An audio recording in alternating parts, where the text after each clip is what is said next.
one of the key things that was a takeaway for me in the CNN poll was that the vast majority of Americans already believe that Donald Trump's policies are way too extremist, and that it's the vice president's policies that are much more mainstream and in line with what the majority of the American people value and believe. That is what she needs to continue to focus on, and how her policies will match that.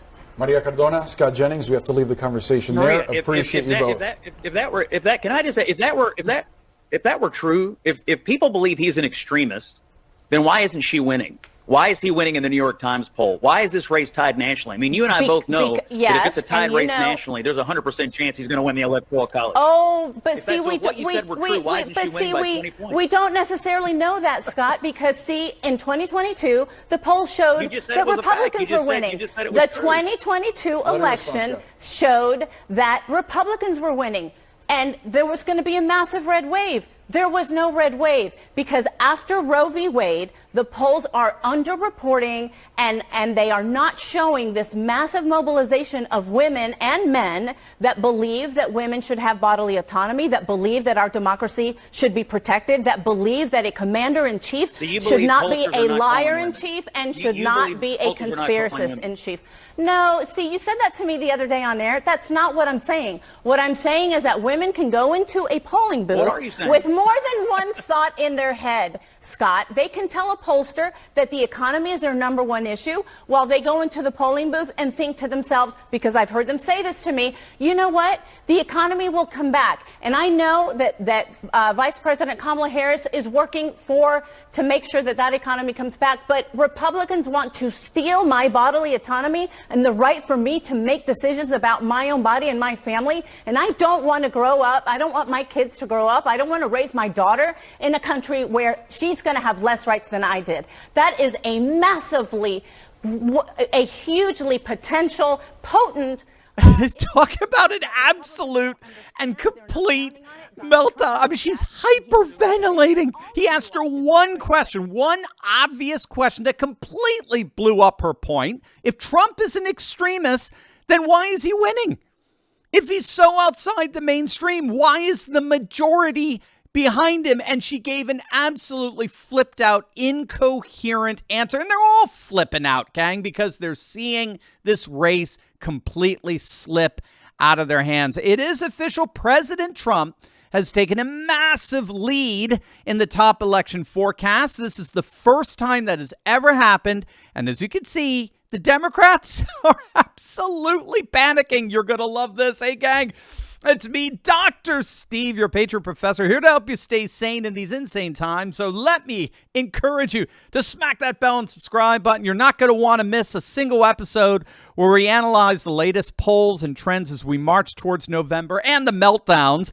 Plus, we get a front row seat on amazing things happening all over the world for conservatives. So again, smack that bell and subscribe button. Before we dive in here, you may have noticed that there has been a major uptick in whatever version of COVID is swirling around these days. I mean, the reality is wherever the virus came from, it appears to be very much a part of the human population as of now. And that means that a lot of us are very concerned about the adverse effects of the spike protein on our bodies. Now, whether you got the shot or not, the spike protein is not something you necessarily want in your system. And so that's why I partnered with the Wellness Company, because they offer proven preventative solutions to assist the body in spike protein elimination with Dr. Peter McCullough's Spike Detox Trio Protocol.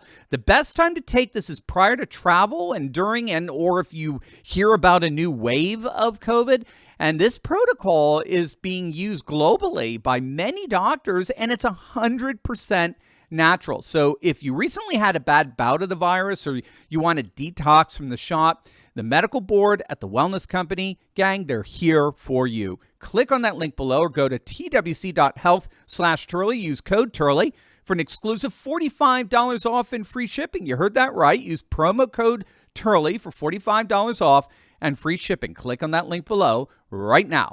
The left is having an absolute meltdown today as one of their own, the Democrat polling guru Nate Silver's giving Trump a massive lead in his election forecast model just ahead of the big debate. Trump has thus far opened up a near 30-point lead over Kamala in his nationwide election forecast. He now stands at a 65% chance of winning in November, while Kamala has dropped down to just a 35% chance of winning. And on top of that, Silver now projects that Trump will win every single swing state. Trump has a near 80% chance of winning Arizona, a near 80% chance of winning North Carolina, a near 70% chance of winning Georgia, and currently Trump has a 65% chance of winning Pennsylvania. And that is the ballgame.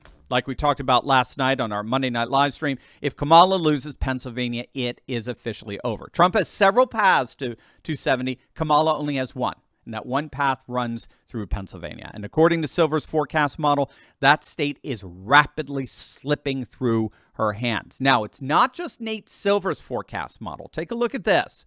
So here are all the forecast models lined up. So you can see we've got 538, we got The Economist, we got Qantas, we got Decision Desk. These are all the forecast models out there.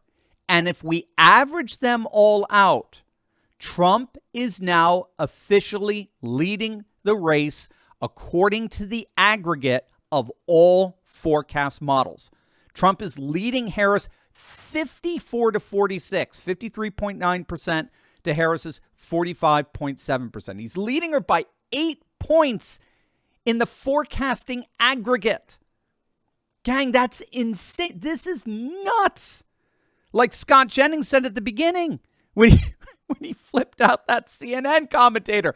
Gang, this is an electoral landslide if this holds. And that's exactly what many are saying today. Stephen Green has a good piece out on PJ Media where he noted that the forecast models are really, in the end, they're basically predicting that Trump will see the biggest landslide for Republicans since George Bush Sr. back in 1988. Now, of course, we don't want to get complacent. We don't want to get cocky here. We have to act as if Trump is down 10 points and get every single person we know out to the polls. We have to push for election integrity. We have to push for early voting, for ballot harvesting, whatever we need to do to make sure that this election is absolutely overwhelming. But it is widely acknowledged that Kamala's campaign really is crumbling into dust right before our very eyes. Here's pollster Matt Towery on the Laura Ingraham show last night. Matt, now, according to these crosstabs are most interesting, I think, in the New York Times Siena poll first. 47% of voters say that Kamala is too liberal or progressive. I think it was only 32% said Trump was too conservative. So her effort to try to rebrand herself as some type of common sense moderate, is that working or? No, it's not working. In fact, what's interesting is the battleground polls that I do are showing the same thing you're seeing in this New York Times poll, and that is the numbers that Trump had when Biden was in the race are beginning to come back to Trump at about the same levels as before Harris became the nominee or the designated nominee. So you're seeing a complete return to where Trump was before. Whatever bounce was there is disappearing. And now I don't know what kind of nonsense we'll hear tomorrow night out of the media, because regardless of how well Trump does, they're going to pretend like that she won this, and maybe they'll get a bounce out of that. But right now, Donald Trump has come on the upswing. She's on the downswing, and Nate Silver is right. He would carry those battleground states right now, and as they're correlated to where they were back in the Biden 2020 race against Trump. Now, that is exactly what we have been arguing now for weeks. The Democrats' hopes that switching out Biden would be the answer to all their problems, we have been arguing would eventually blow up in their faces for all to see. Remember, the key assumption that the Democrats are operating with here is that their only problem was Biden. In other words, their only problem winning the White House was a personnel problem. It wasn't a policy problem. That was the assumption.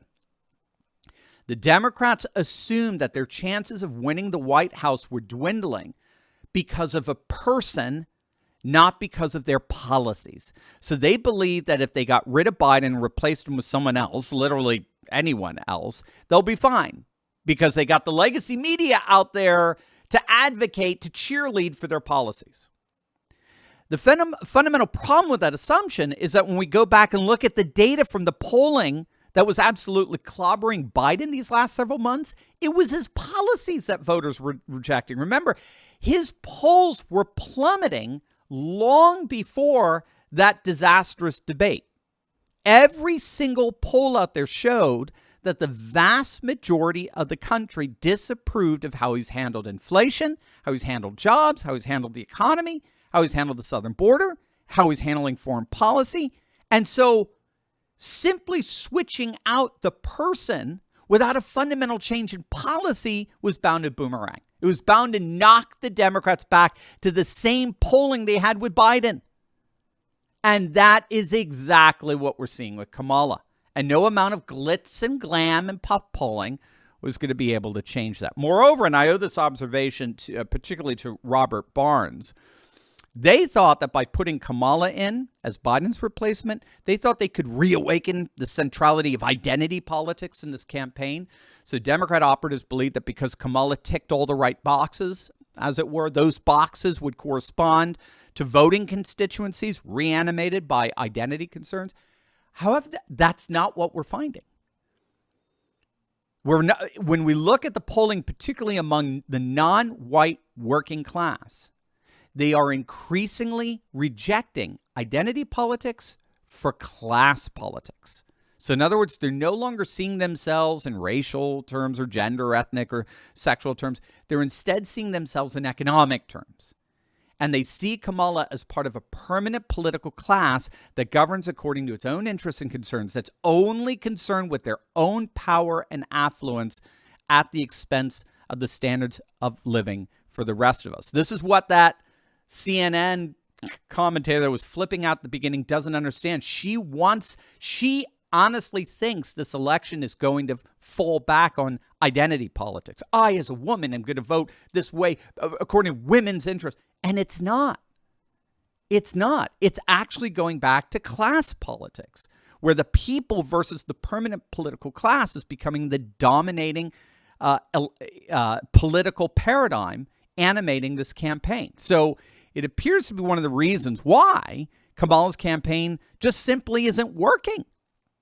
The policies, particularly the economic policies of the Biden administration, remain deeply unpopular among the vast majority of the country. No amount of rebranding appears to be able to overcome that unpopularity. So that's why the election forecasts are all moving to Trump.